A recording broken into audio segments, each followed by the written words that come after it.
Yeah, it's your boy Danny J. Quick, and I'm here with Kyron Silva. And we want to thank you for joining the Foretales podcast. I want to know what it is Quick is trying to say. We're about to talk some comics and get a little bit controversial. Everything from indie books to movie level commercial, with no rehearsals when we converse to coerce you. And then we do the quick takes and try to get to the person. So join us and get your comic book a few more sales once a week wherever you pod. It's Foretales. Once a week wherever you pod. It's Foretales.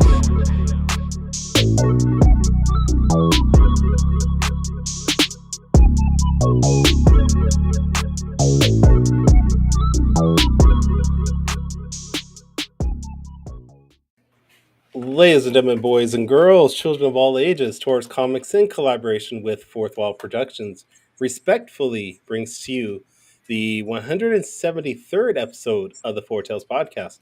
I'm your host, Kyron Silva from Taurus Comics. Across the way is the, I gotta find something really quickly, that synonym, heliotrope novelist of Ace Blade, Dan J. Quick, and together we are your two award-winning blurred comic creators here to help you find your next favorite comic. We are live on Agents of Geekdom Network via Facebook, Twitch, and YouTube. No TikTok today because I forgot to set that up. So if you're listening or watching us live, thank you for your support. But don't forget to like, subscribe, share, and review this podcast because all your positive reviews and interactions help us reach a bigger audience. I literally forgot to set that up for TikTok, and it sucks. It happens. It does happen. This is all your fault. This is only your second time back, so you're still easing back into it. That's what she said.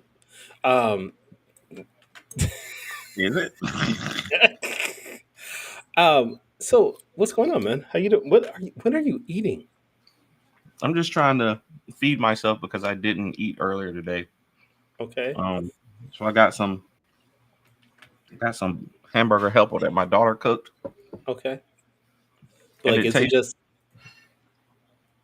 it just regular hamburger helper, or is there something different to it? No, it's straight up hamburger helper. My daughter cooked because me and Tiana weren't home today, so we set it up so that she would be able to cook. She cooked, and now I'm eating it, and it tastes exactly like it tasted 20 years ago when I was eating this. So, all right. I think my palate has evolved since then. So, but I'm gonna finish this bowl. How have you been doing? I'm tired, bro. This Kickstarter, if you don't know, I am running a Kickstarter right now. You can go to starcorecomic.com and make a selection there. Feel free to, maybe get the bundle of a print and book because I only need $22 more to reach the 60% goal, which is amazing considering I'm not even halfway through the campaign yet. So that's great. Yeah, congrats, man. I think you seemed like you were worried the first couple days. Oh, I'm still worried. I'm still worried. But that's what Kickstarter will do to you. Like, if you have a strong, out the gate, like you did, you had a strong, showing out the gate, but it kind of weaned off just a little bit. And I noticed you panic posting, and but now it's getting there. So, man, don't even worry about it. It wasn't panic posting. It was strategic posting to get, Shut up. You know what? Shut up. I know panic posting when I see it. I do it all the time. But no, man. You posted something earlier that I actually found was pretty cool. You want to talk about it, or earlier? Yeah. The video for Battle of the Black Rose, maybe. Yeah. No, me and my wife, we went and wrote and recorded the Kickstarter video because my Kickstarter is launching on the 27th for Battle of the Black Rose issues 1 and 2, and I edited today, and we went around to different places. We actually went to a log cabin. We're going to film some stuff there, but I didn't feel right about it. Like I really am nervous about filming in public, and I couldn't I couldn't do it at the log cabin. So we did it. We did the last part at a Cracker Barrel, which was pretty cool. But yeah, I'm launching on the 27th, and we're actually going to have a crossover cover. I'm announcing it right here. We're going to have a crossover cover for Ballad of the Black Rose and Starcore, drawn by none other than Michael Watson. Okay. Did you want to show? Do you want to show the video real quick? Nah. No. No. Okay. All right. Well, then let's just what? It is on theme though because our guest today, Dan Bethel, is back. Okay, fine. Let's show. My name is Danny J. Quick, and I'm the co-creator of Ace Blade and King Supreme. I've been making.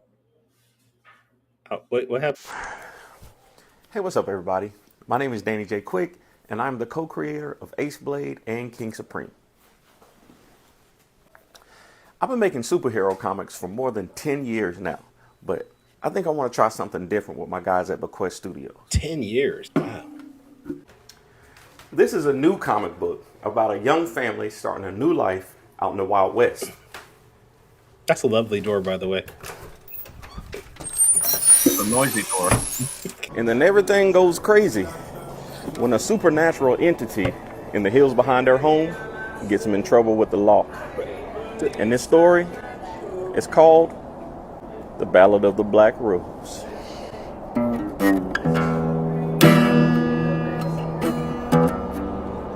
This was really you playing.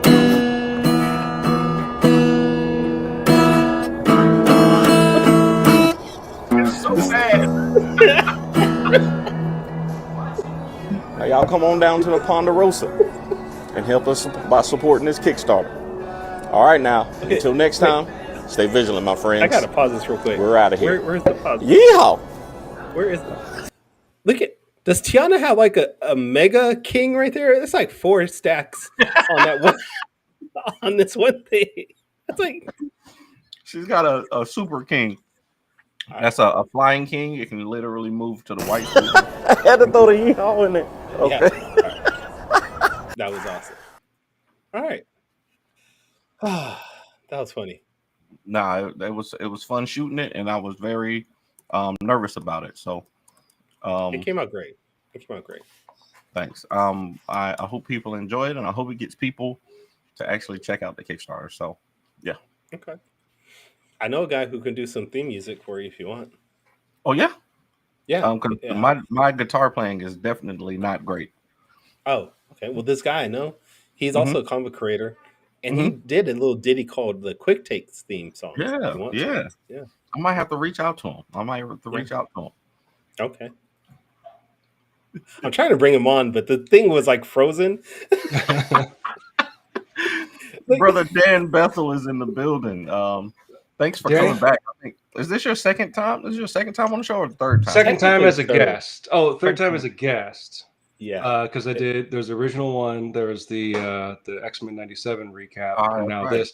But I was also I guest hosted in Danny's absence one time. That's right. That's true. And Danny, actually, I wanted to introduce you to something called a guitar tuner. This will help keep your guitar in tune. And I'm just going to give it to you right there. There we go. Oh, okay. Thank you. I appreciate it. Thank you. I'll take that. Yeah. I need one too, sir. There's no hope for these guitars in my house. Cool. I have 4 children, and they've all tried to learn. And in addition to me, I've tried to learn a couple chords, and it's just not tried is the key word there, isn't it? It sounded beautiful. It was perfect for the video. It was perfect for the video. Exactly. That's the point. No, thanks for coming back, Dan. Of course. For anybody who might not be familiar with your work, man, give us a quick rundown of who you are and what you're here to talk about. So my name's Dan Bethel. On the website and stuff, I go by D Bethel, but just Dan is fine. I've been making comics since 2007. The first comic I did with a friend of ours, a mutual friend who's been on the show, Evan Burgoon. We did a humor espionage comic called Ebon 07 about secret agent janitors.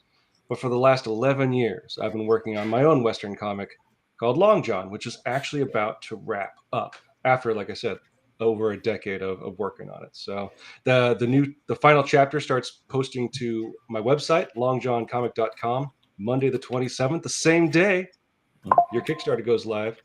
And I'm really excited for everybody to see, not only to get this chapter out, but to actually for people to see how this whole thing is wrapping up, because it's been a long time coming. Has it really been 11 years? Because I feel like I've known you longer than that. 2014 is when I started started the comic on his website. Yeah. Wow. Yeah. You know what, Dan? I think I'm behind because I think I only have volumes 1 through 4. Are you? So you're not doing a Kickstarter for volume 6 or anything like that? You're going straight. Dan does not believe in Kickstarters. He wants to give you his stuff for free. That's the wrong word. The word is that I'm terrified of Kickstarters. Actually, so there has been some talk, and I've been politely bullied by some friends, Karen included, that this last book I'm probably going to be doing a short run of it, but probably in the not too distant future I'll be setting up a Kickstarter for the whole collected edition. Yeah, over 200 and hold on, let me get the right number here. 200 and yeah, oh boy, it's a lot. It's not these are not your standard 20-page books that he's producing. They're 30-40 pages sometimes. About 225 pages of book there. Yeah, each issue is between 40 and 45 pages long, something like that. I love it. And you're doing all the writing, all the artwork, all the lettering, all the coloring. I mean, everything is all you. When I started, my beard was not gray. That is now I'm 80,000 years old. Whoa, what happened? Comics definitely give you some gray for sure. Yeah, I'm only 27 and look at all this, dude. That's wild. That's crazy. That's wild. You need to do some meditation or yoga or something, Karen. Or just take a bath, I guess. I don't know. Maybe. Might just be dust collected. Who knows? or just stop getting that paint in your hair. Maybe that's what it is. Oh yeah. All that paint you're slinging around is just making you look great. It's deceptive. No, man, Dan, that's an incredible testament to dedication. Like I'm saying, a one-man show. I know this, like, to be a jack of all trades is an amazing thing, especially in comic books, because you don't have to rely on anybody else to get it out. I know that the teamwork aspect for a lot of people gets them caught up. So do you ever wish that you had a team to get Long John done, or do you prefer to work by yourself? I think the reason why I'm working by myself is more a consequence of just my day job takes so much of my time. For those that don't know, I'm an English professor at my local university, and so I basically only get to work on comics during the summers and winter breaks, right? And so, like, it'd be hard to kind of leave someone hanging for 7 months straight before I'm like, okay, I can finally work on it, But also, I've thought about it. I've thought about working with other people for this. Now, again, Eben and I we're co-collaborators on Eben 07, where we both wrote it, and then I drew everything. And there's a lot of benefits to that. Like, writing can go a lot faster. It's just bouncing ideas off of each other. But I think in a lot of ways I was collaborative with Long John, if only because, and Karen can speak to this, and I'm sure you've experienced this where you are, Danny. It's like getting sort of entrenched with the local comic creator scene. I have so many people I can just reach out to and bounce ideas off of. I'm like, hey, I don't know if I've got it today. And we're always supporting each other, lifting each other up, sending each other stuff we're working on. It's, I don't send anything to Kyron, but everybody else I do. And that's the important point. But well, there's a balance there, because I send literally everything to Kyron. There we go. I just know his inbox is full, so I don't want to. And apparently, Danny, I send you everything also, including things I shouldn't be sending you. So. Whoa. I knew that was not for me, so I just disregarded it. I acted like I didn't see it. But if you ever cross me, I will be leaking those naked photos, Kyron. This is what happens when you have too many people in your life with D in their names. It's just, yeah. Things. So, okay, you mentioned that you're doing this all on your own, but you have had other people help you with parts of the Long John series. For sure. What is that about? So one of the running kind of things I've had throughout. It's only happened twice, but there's a character in my comic who's kind of a villain, kind of just a Mystique. Not that, yeah, not Mystique like the X-Men. Yeah, she has her own view of things, and she's definitely not nice. But it's a character named called the Hell Rider or Hell Rider Jackie, and she's, if you've seen her, if you look at the comic, any promotional material, she's in all black with a bonnet, and she's got a skull mask on her face. And I wanted to tell part of her story through her point of view, but considering how she has kind of one foot in the spiritual world, one foot in the real world, and also a little bit lost her mind, I wanted to see the world through her eyes, and I knew it was going to be very surreal, and I wanted to look really weird. And like, I know how I draw. I'm super cartoony with my style. And so I reached out to a friend of mine. We've been friends since we were 10 years old. We kind of started our art career together. His name is Josh Tovey. But where I went into like comics and cartooning, he went into fine arts, and he's a painter. He does, has stuff in galleries and shows and stuff like that. And he specializes in surrealist and symbolist art. So there's real, like, real dark stuff, honestly. And I'm like, well, I know he could draw messed up stuff, but he doesn't do comics. So I'm like, I just reached out to him, hey bud, would you mind lowering yourself to draw a comic for me? And he said yes. And so he did 2 short stories with her, one at the end of volume 1, and one at the end of volume 4. I think 4. Yeah, it's volume 4.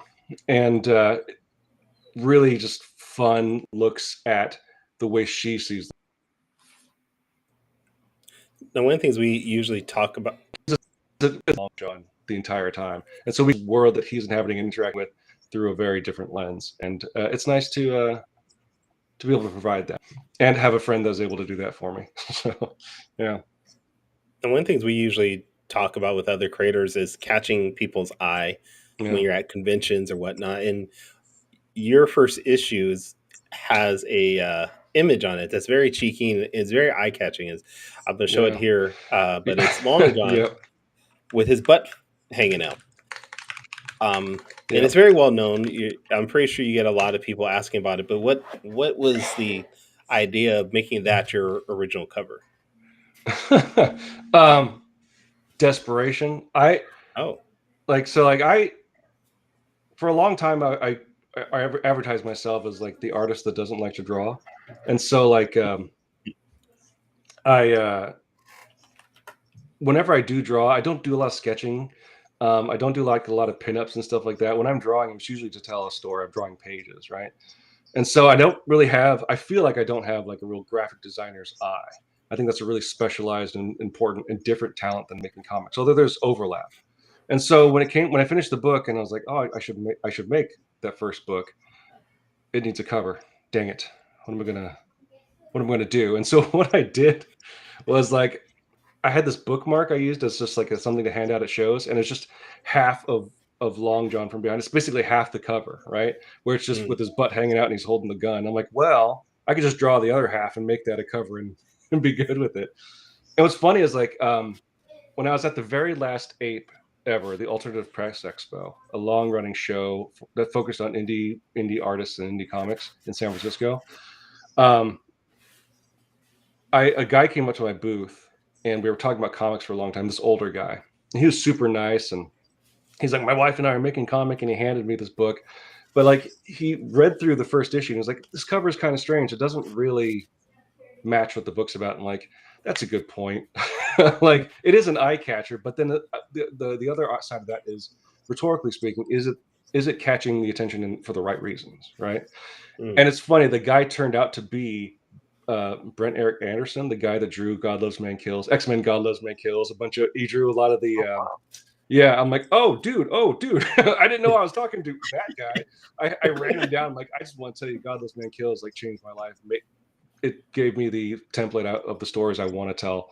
But like, otherwise he was just like, we're just talking comics. It was super fun. But he did make a good point. I'm probably never going to make any further single issues, but maybe if I did another print run, maybe I'd make another cover. But it's hard to argue that is not a eye-catching cover, especially it's almost like little kids walking by the table going, ooh. No, man, I think that is definitely a skill. Like the design part. And me and Morgan Iverson always talk about this. Like he has a natural affinity for covers. He just knows what to put on the cover to convey, what it is in the story that's important to him. And I never have that. I always lean on the artist very heavily for the covers, because just in my experience, the artists know how to convey, whatever it is that's important to them, in their art. And I think that's a skill. So I think that's great that you had that conversation and were able to come to that realization. But at the same time, you said if it gets somebody to pick up the book, that's true. Does it really matter? Like, well, like as you know, at a show, like part of the whole thing is the pitch, right? And you don't have a lot of time to do that. And so, especially with Volume 1, considering that's probably the one I'm going to sell, and is what starts the story.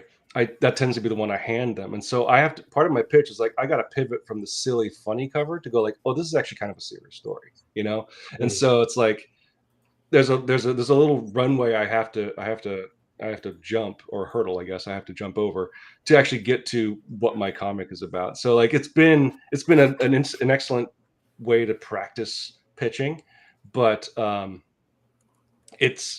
I set up a roadblock for myself that if I thought a little bit harder, I could have avoided completely. But it all speaks to the power and importance of good design on a cover. People, there are people much smarter than I that have a really good sense of how to do that. I think part of, once Long John's done, I'm going to be doing shorter stories, and that'll give me the time to maybe focus on that kind of design work. I'm like, okay, let's just practice this, right? I haven't had that kind of time in 11 years to really practice some of the skills that I've been wanting to improve since this thing started. So I'm looking forward to that. You're doing a Western. Danny is also producing a Western soon. Yep. Is that Western genre still big? I mean, I'm pretty sure our parents and our grandparents grew up on Westerns, but we don't see those a lot nowadays. Is there still a big demand for Western genres? It'll be fun. I'd like to hear Danny's opinion on this. I would say, from my experience, no. But I think that's actually worked to my benefit, because even though it is a Western, it's about, for me, it's about the character. I'm sure Danny would say the same thing. It's like about these characters and their stories I want to tell. It just happens to be set in 1881 in the Eastern Sierra Nevadas of California, right? And so like, one of the best compliments I've ever received is like, someone in a review, someone said, I hate Westerns, but I love Long John. I'm like, all right, that's cool. But I think that was my review. That's your review about everything I do, though. No, I hate everything. We need to work on you. Why do you hate so much, Kyron? I grew up in too much of a loving household, so I have to hate everything to balance out my life. That's fair. That's fair. But I think, to your point, I don't think people are against Westerns. I think there's that stigma of like, Westerns are cowpokes and eating beans from a can and like, it's kind of old, when I think what we need to do as people that create Westerns is redefine that, like, a Western isn't you hitting all these tent poles. A Western is just a setting and a place and a time to set a story. In a sense, no different than setting a story currently or in the future or something like that, right? Yeah. That you can tell any kind of story. And that, like, one of the biggest revelations I had as a budding storyteller was like, I love post-apocalyptic stories. I love that genre. And then it wasn't until I started watching more Westerns, I'm like, oh, they're mostly just Westerns that are set in the future. In the future. Like, yeah, right. Like, okay, yeah. So it's I think just changing the mindset and breaking down that stigma. So it's just another tool that we can use to tell stories, instead of saying like, oh, that's the thing my grandpa really liked, and anytime he tried to show me it, I was super bored, right? That's the task. I don't know. What about do you think people have you been hearing that people are clamoring for Westerns, Danny? Not clamoring, might be a strong word for it. Not at all. I don't in my experience, I don't think I've met a single person who was looking for a Western. Yeah. But I have had the experience when I told them that, you know, we have a Western, that they're excited about it. You know, Yeah. that if I'd say, as opposed to the 12 other books that we got, okay, we got all these superhero stuff, but then this thing that's completely separate from that, you know, we're on the second issue and it's a Western. You know, it's a family and it's got these supernatural elements to it. People get excited about that. So while I don't think people are clamoring or looking for Westerns, I think that it is great as comics to have that option for people. Yeah, I think you actually bring up something really interesting. I can't remember where I read it, but some article was talking about superhero movies kind of becoming the modern Western, not necessarily in setting and type, but in terms of like oversaturation, and might be kind of limited to this time and place, right? And at some point, maybe a generation or two, people are going to be talking about superhero movies like us or kids now talk about like, oh, he wants to watch a Western, right? But again, they're just tools we can use to paint with. But I think you also bring up a really interesting point, like especially at shows, you're like, yeah, we got superhero books. There might be some, because especially at a con or a show, like superhero stuff is everywhere, right? But we've got this Western, and and it's got supernatural elements to it, and people might be like, okay, even if they don't like Westerns, they could be like, oh, that's interesting, and then that could be the sell, and then maybe it turns out they like Westerns that they didn't even know they had, but that they did. Yeah. I mean, just the idea of having something different besides superhero has got to be great when you're trying to sell at a convention that's filled with all superheroes. You're going to stand out because this is something that nobody else has. Right. Especially if your Western hero's butt is hanging out. So yeah. I'm going to use that for one of my covers, but I've got that trademark. I'm sorry. the open butt flap is copyright Dan Bethel. I'll put homage to Long John #1. Thank you. Thank you. I'm going to pop out real quick to see if I can fix this lag, but I'll be right back. Cool. Okay. So while he's gone, we can talk about him even more. Okay, good. Finally, so where do I start? Jesus Christ! All right, so he threw me off actually with this whole I'm gonna pop out thing. I thought he was just gonna quietly leave and then pop in so no one knew. Okay. All right, let's talk about something else in regards to you. Okay, we have a question here. In your comic art, both artists, did you guys go to school for it or just learned on your own? Do you want to take that first? No, this is your interview, so that's sure. for you. I kind of went to school for it. When I graduated high school, I'm like, I want to do art. I didn't know what I want. I wanted to do comic books, but then I'm like, that's hard. And so when I went to junior college, there's a school called Allen Hancock College in Santa Maria, California. They had a really big art department, and they specifically had like animation classes, and like that was my jam, even though I was really slow at animation. So I did take art classes and I liked it. It was just a little more like, why did you pick this color of blue for this backdrop? What does that mean to you? I'm like, it was blue. But I did learn a lot of valuable skills there, obviously taking art classes in high school. But the thing that actually taught me the most was during my time at that junior college, I was recommended for the startup video game company that started in the area. They're looking for character designers and animators. And me and a couple other guys were chosen from the animation program to work for them. I mean, it was an internship, so I got zero money. And actually, when that company collapsed, I actually stopped drawing for like 5 years. But yeah, but all of a sudden having to be in an environment where like create characters quickly, this kind of vibe, show this kind of personality, and show them in different situations. And I already my innate or my not talent, but my affinity when it comes to drawing is always figure work. I like drawing people in poses and action and stuff like that. I like moving people around in like a 3D world and trying to draw it.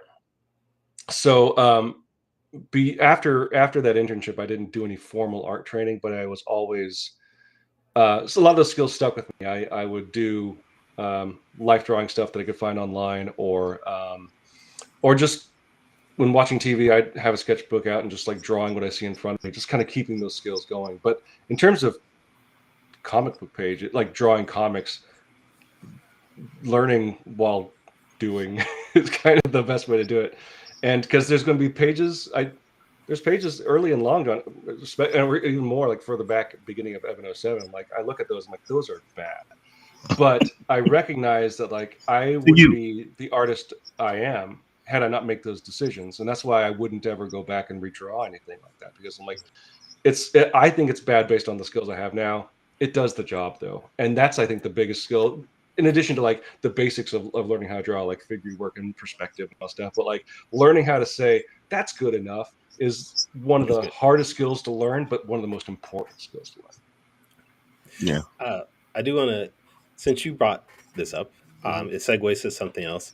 Talk about animation. Well, You've actually been lucky enough to have Long John be optioned to become an animation. Yeah. For FX, I think it was. It was, yeah. That deal fell through, but it's still under option through the company called Barry Linen Productions, which is a production company owned by Chris Pine and his business partner. It was at FX for a long time. They're still developing the pilot, or they're developing the spec pilot script to pitch as an animated series for sure. Now, as comic creators, a lot of us dream of seeing our books as movies, animation, things like that. For you, going through this experience, is this something you would still pursue if you had to do this over again, or would you maybe not do it? Because it's been a few years now. Yeah. Well, one thing I do want to make clear: I never pursued it. It was. I'm very, in a sense, very lucky that it just happened out of a reader out of Texas just like posted I think I was on Tumblr, like on a Q&A, like, did you base your character on this actor Robert Baker who was in this miniseries called Texas Rising? And I looked it up, I'm like, no, but yeah, they look a lot alike. That's crazy. And so I put a side by side and put it on Twitter, and he was on Twitter at the time, and I tagged him, and he liked it and retweeted it. And then a year later, I got an email from him going like, you ever thought about making your comic into a TV show? I'm like, well, now I am. But it's never something I ever kind of about that actually. Right. I'm like, I guess you think about it, like who would play this character? But like, since I don't have any of those connections, I never thought about it. And I don't write TV, and I don't want to. I want to make comics, right? And so, but that sounds like I'm deflecting a lot. Like I think one of the things I've learned the most over the couple of years since even this thing was announced, because the back and forth lawyer stuff was going on for years before it was actually even announced. That part's not fun, I'll give you that. But if based on my experience, let's just say it this way, if with the next thing I do, would I pursue an option with the production company? Probably not. Just because, not because it's good or bad. It's one, the way it works with a lot of creators. I think it was recently, Danny, you announced like you're producing a short or a movie based on Iceblade, right? But keeping it under your control, right? Basically. And going through the traditional system where you get optioned, even in a lot of cases with big name people, the way it works out is that the person that created the IP, that's basically all they get to do is create the IP. That there's no real impetus or requirement for them to be involved in the creation of the show. Like obviously things worked out with like Robert Kirkman, right? And Todd McFarlane got to do that Spawn show because he was a millionaire, right? He was basically in control. Yeah, but in a lot of cases, like it's like the way the contract works is like we want to option, which basically means temporarily buy or own the TV and film rights for your work, and we have a certain amount of time where we can make that happen. And so that just because of how that transaction works, they have no obligation to actually consult with you, right? Obviously that would be nice, but because of that, I would never probably pursue an outside production company to produce one of my works. It'd be if I had the money and the interest and the time and idea to make it into a movie or a TV show or whatever, then I would do that, but only if I had those resources. But otherwise, I feel like I have more control. I have complete control over my comics, and that's where I can tell that story best. I was gonna say it seems like even though it's option and they might have film and TV rights, you still get to do what you love to do. For sure, yeah. Which is write and draw comics. Right. And as long as it doesn't interfere with that, because I have heard or seen, things happen where a person can't even put out their own comic book anymore until until a certain time. So right. I think that is something definitely to be cautious about, because I would never want to stop, putting out comics, putting out stories that I can make just because somebody has the option to do something with it later. That's so yeah.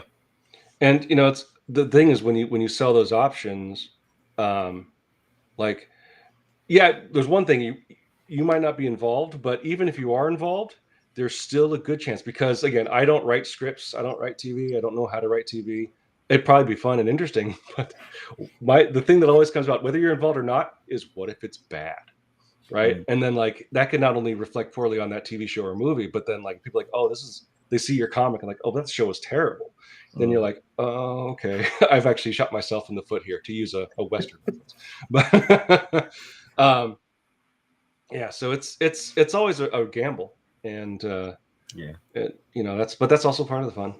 I will say this, like, I know that the way I made it sound makes it sound like kind of sad, but the thing is, and this is what my lawyer tells me all the time, is like, no matter what, good or bad, success or not, Long John is mine.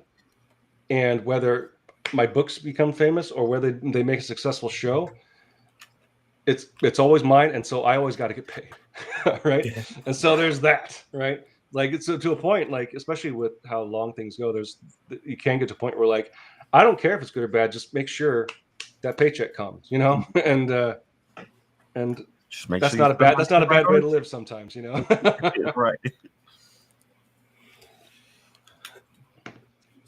You look like you had a question, Danny. I did, but I was waiting for you. Oh. Everybody's so polite here. This is nice. This is unusual for the two of us. We're usually stepping on each other and talking over each other.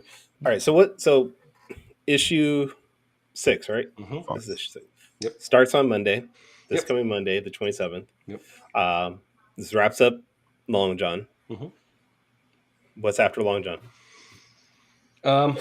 Well, maybe a Kickstarter, but I think what I'm going to focus on next is kind of what we were talking about earlier, but especially with Danny talking about having the superhero books and having the Western.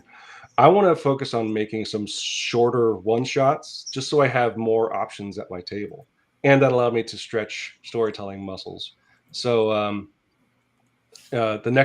will say this: the next thing I'm going to do is not a Western.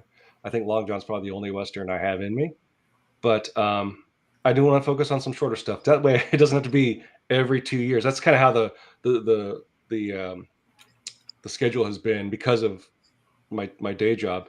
My books come out every other year, and so like I'd like to have. I'll be able to make a book a year. That'd be pretty nice, but at least for a while. And then I'm still deciding between a couple different ideas for what to do if I do another long form story. A post-apocalyptic idea is one I've been working with for a very long time. I think you should do a book about superhero geckos. I should. I don't know why. I feel like you should do something about that. I could. We call it, I don't know, Geck Force. Yeah. That's a good idea. That sounds like good. That sounds really good. Super inside joke, listeners. I'm sorry.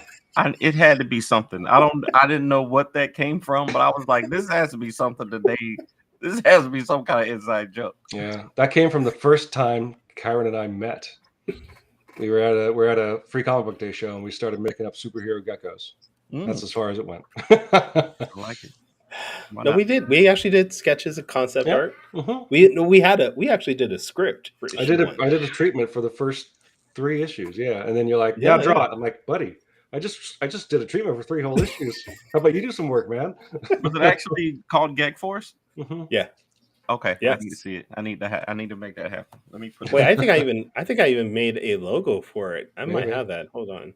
That'd be great. Copyright Dan Bethel. Dan, you don't have to do this one by yourself, man. I'm a graphic designer. I'm a letterer. Excellent. Kyron can draw. Like, we can make this happen. So this would be great. If he brings up the logo, then you, as a graphic designer, you should critique it. live Okay. on air. Let's do this. All right. Absolutely. Come on, Kyron. I did find it. Oh, that's not bad. Ooh, Gek Force. Okay. This is illegible. I don't like it. You don't like that there's so much purple. He's stealing, he's trampling on your He's rug. like, it's too much purple. The Yeah. purple is fine. Okay, yeah.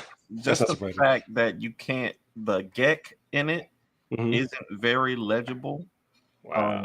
And the logo, it doesn't have any icon. What is it called? It doesn't have any icons to, like, if there was a little gecko in here somewhere, I think that Oh would be yeah. Mm. but the colors are good. Colors are very good. And if it was a different font, it would be great. Like, I think it's just that K going up under it. Like, Yeah, that's interesting. if that was actually a gecko, like tail or something like that, Oh yeah, I dude. think that would be cool. But I think that I learned myself that the illegibility, like, if you can't read it, it's not effective. So if you see it and you automatically don't know what it is, it's not effective. But with a few little tweaks, Kyron, that would have been great. That would have been. Feel free to go ahead and tweak it all up, dude. I love And it. then send him the bill. Yeah. No, don't. So, yeah, I think it's time for quick takes. Uh-oh. Send Kyron the bill. Yes. Let's hear that beautiful theme music, huh? There we go. Absolutely. Let's do it. Oh, wait, I lost. Okay, there we go.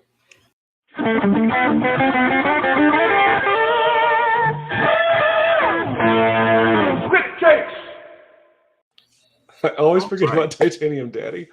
Kyron, you're so weird, man. I don't remember how. Like, that's what he.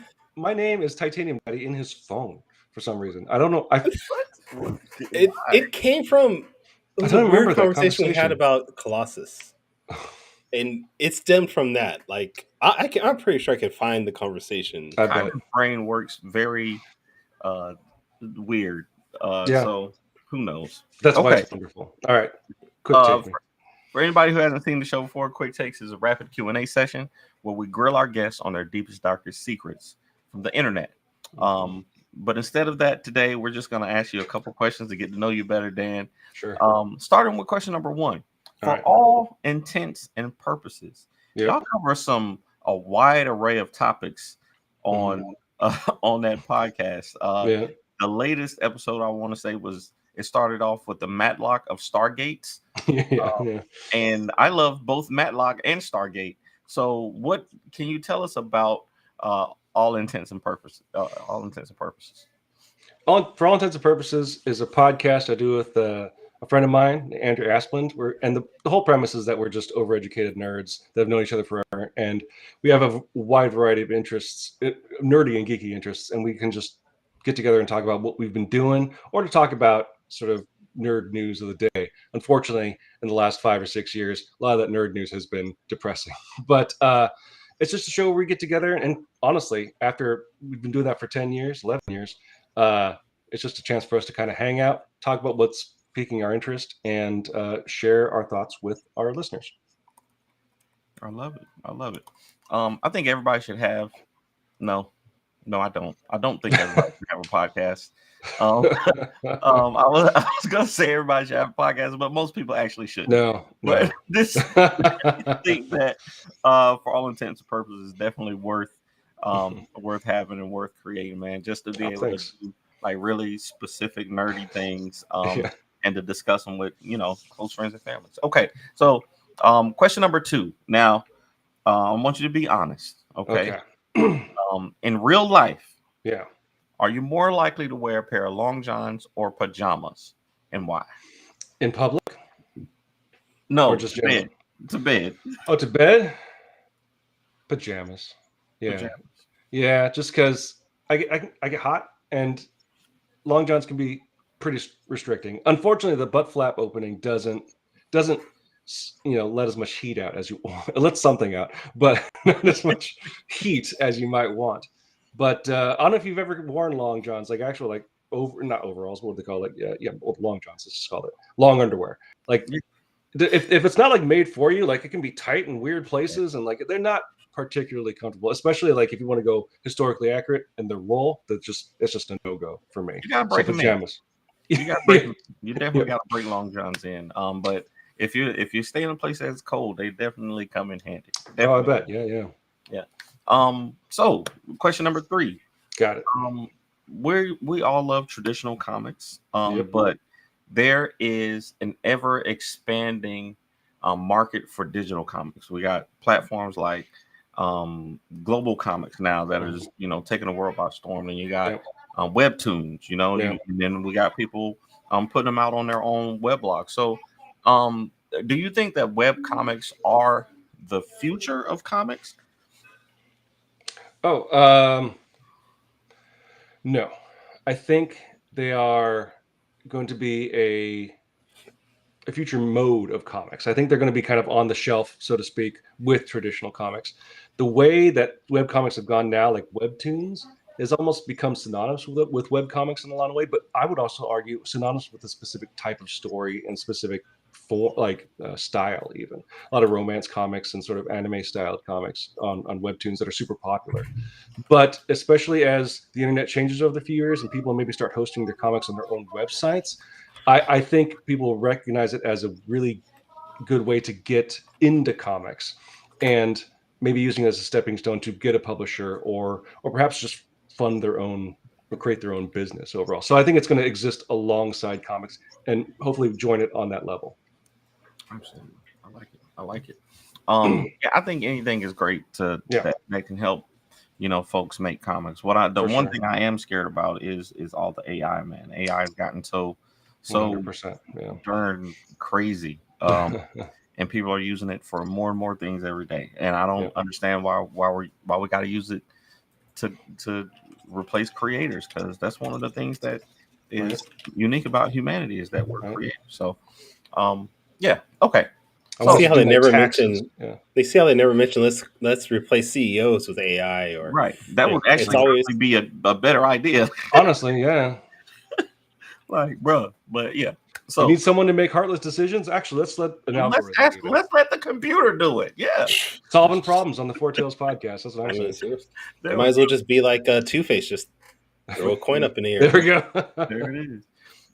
Question number 4. So I recently, as in literally an hour ago, found out that you are a fan of my favorite movie, Very Gorgeous, The Last Dragon. And in The Last Dragon, in the beginning of the movie, the master says, Bruce Leroy's master says, you have to experience confusion, fear, envy, and love in order to reach the glow. So how, if you had to train somebody how to reach the glow in comics, what would you tell them are some of the main things that you have to go through in comics to make it? You have to go through bad art to get to good art. You got to go through finishing something, even if it's like a 2-page story, to get to the next thing. And you need to not be afraid to go out there and meet other artists, to put your stuff online or make little zines, because meeting other creators will actually save your career, whether independent or professional career. The community, even if it's all through talking online and stuff like that, is one of the most important things we have as indie creators. And keeping yourself out of that network is going to do only more harm to you than good, I would argue. So those would be my 3 things. I don't like how you looked at me when you first said you have to create bad art. I don't like that. Kyron, you need examples. You're an amazing artist now, but I'm sure you put out something that you didn't like. Kyron, you will be an amazing artist. Terrible. I love you, man. You know this. But I hate both of y'all. But you said something that's very important. Putting your art out there. That's one thing that I struggle with. Yeah. I love to draw, but I refuse to actually put my art out there because I know that I take critiques very I usually don't care about what people comment online. Like, I put stuff online all the time and people say crazy things, but I know that my art is something that I really I take personally. Like, if somebody were to say something about it that's not constructive, like it would be harmful to me. So that's something I got to overcome. Sure. Yeah. Okay. So number 5, we always do a top 5 list for question number 5. And of course, since we're both fans of Westerns, I'm going to ask, what are your top 5 Western, specifically TV shows? Oh, TV shows? TV shows not movies. There's plenty of great movies, but boy. top 5 Western TV shows. Can it be modern Westerns mixed in there too, or Yeah, specifically? Okay. Well, I will say Deadwood's on there. Briscoe County Jr. is on there. I would call Justified a Western. Absolutely. Oh gosh, how many is that? That's 3. Mm-hmm. Oh gosh. Oh man, I'm totally blanking out. You're missing the classics. You're missing the classics now. Are you thinking like Gunsmoke and stuff? Sure, Gunsmoke, like you gotta have that on there for sure. Oh boy. Oh goodness. Give me Bonanza, the Rifleman. The Rifleman, yes, that's a good one. Have Gun Will Travel is also pretty good. Will Travel, yeah. So I might have come in there at the last minute there. So I'll take some of those. as long as you got put the Rifleman in your list. Yeah, that's a good one. Oh, man, I love that show. Firefly. Oh yeah. That might be stretching the. I mean, it's a space western, but yeah, I don't think that's what Danny was asking about. Well, I think a lot of like sci-fi operas are kind of. I can see how you would say that it's a western. Yeah. If it didn't have light speed and stuff like that. Right. Sure. I think Gene Roddenberry described the original Star Trek as wagon trail to the stars, I think. Right. So, yeah. I'm actually surprised Star Trek did not pop up a lot more on this episode. We could talk Star Trek, dude. Is DS9 yours? Wait, Dan, DS9 is your favorite too, right? Me? Or is it Next Generation? Next Generation for me right now. Okay. Yeah. I'm still working my way through it. That's part of this big. We haven't talked. We don't have to talk about. But yeah, I'm working my way through the Star Treks. It was one of the COVID sort of decisions we made. My wife and I always talked about. Oh yeah, we always loved Next Generation. We never popped on when we were kids, and so let's just watch it. And so we watched all of Next Generation. Like, well, that was awesome. And I hear DS9 is awesome, so let's watch that. And so we're starting watching that, and then during season 3, I think Voyager started, so we're watching those like opposite each other and getting through those right now. And I don't have a bad thing to say about any Star Trek I've seen. I love every show so far. So they're not all great, but they are all good. Every Star Trek show, even Lower Decks now is really good. I love Lower Decks. That show's incredible. Lower Decks is really good. The nostalgia makes Voyager and DS9 my favorites. Like those were my introduction to Star Trek, but the Next Generation is just great TV. Yeah, and Strange New Worlds, the new one that's coming out, it's super good. I haven't seen the newest season yet, but let me tell you what happens at the end. No joke. It will not matter to me. I got that show, and even the one with Burnham. I don't remember the name of it now. Picard? With the one with Picard? No. Right. No. You thinking of Enterprise? Maybe the one with Scott Bakula? Burnham. Discovery. Discovery, yeah, Discovery was really good. I really enjoyed Discovery, even though the beginning was kind of rocky, but I think that they did a good job with it, all in all. But yeah, we could definitely talk Star Trek. Kyron knows how to set me off, man. He does. He just knows. But yeah, so thanks for doing that this week. Of course. Quick Takes has been brought to you by Gemini Comic Supply.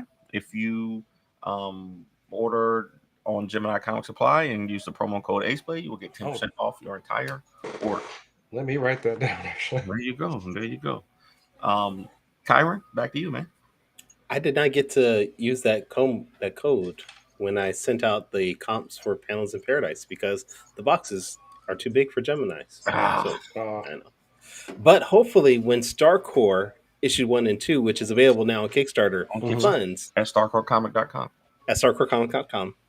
Or you can just search StarCore on Kickstarter. It'll pop up there too. I'll be able to use that code and get 10% off all my purchases. Dan, we appreciate Dan. Sorry, too much D's. Yeah, it's that kind of show. Yeah, we appreciate you being on. We want to make sure our audience follows you and your endeavors. And I've been looking.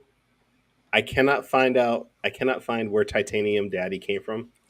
I can tell you though that it was 2 years ago, back in 2023 is when we originally started calling you that. But I don't know why. Yeah, I think this might have been just something that you came up with, dude. No, I know it was a conversation we had with Colossus. There was something connected to Colossus. I don't know what. I don't know where it stemmed from there.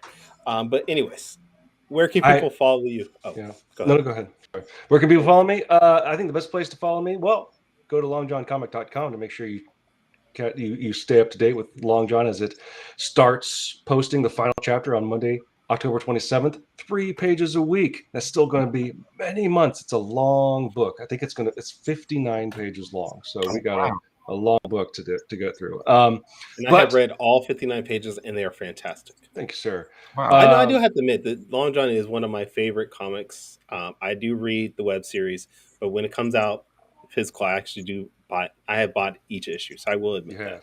Yeah, thank you so much. I know you've always said really nice things about Long John. That means the world to me.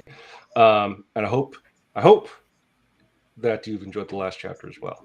But I think the other place to find me, where I post the most, would be Instagram. You can find me at D Bethel Comics on there. I might think I'm also at D Bethel Comics on Blue Sky. And then, I think those are the two places I go to the most. But I try to post. There's a Facebook group for Long John, facebook.com/LongJohnComic. But Instagram, Blue Sky, D Bethel Comics is the best place to find me. Okay. Danny, where can people check you out or check out your work?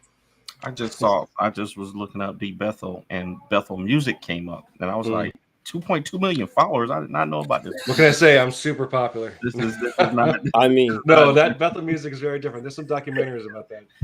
We already talked about him providing us with the theme song for Quick Take, so right. And he gave us that on discount. Just letting you know. Hey, I was about to say no. But yeah, you can find me at fourthwallpros.com. Starting next week, you can go over to Fourth Wall Pros /Kickstarter, and it'll take you directly to our Ballad of the Black Rose Kickstarter, and you can find me on social media at the Ace Blade on all social media platforms. Kyron, where can people find you? Okay, I need y'all to listen, and I'm gonna do this. I need everybody to go to starcorecomic.com. That's the only place I need you to go. Don't follow me anywhere on social media. Just go to starcorecomic.com. I am $22 away from hitting the 60% mark, so I just need y'all to go there. That's all, starcorecomic.com. And then after the Kickstarter fund, you can reach me at tauruscomics.com.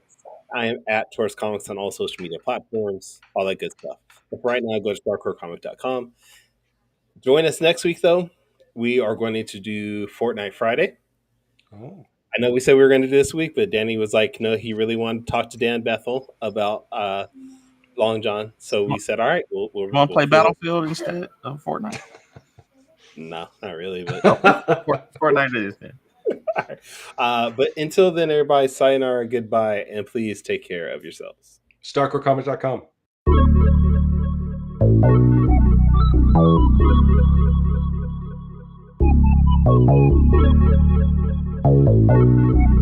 I want to know what it is Quick is trying to say.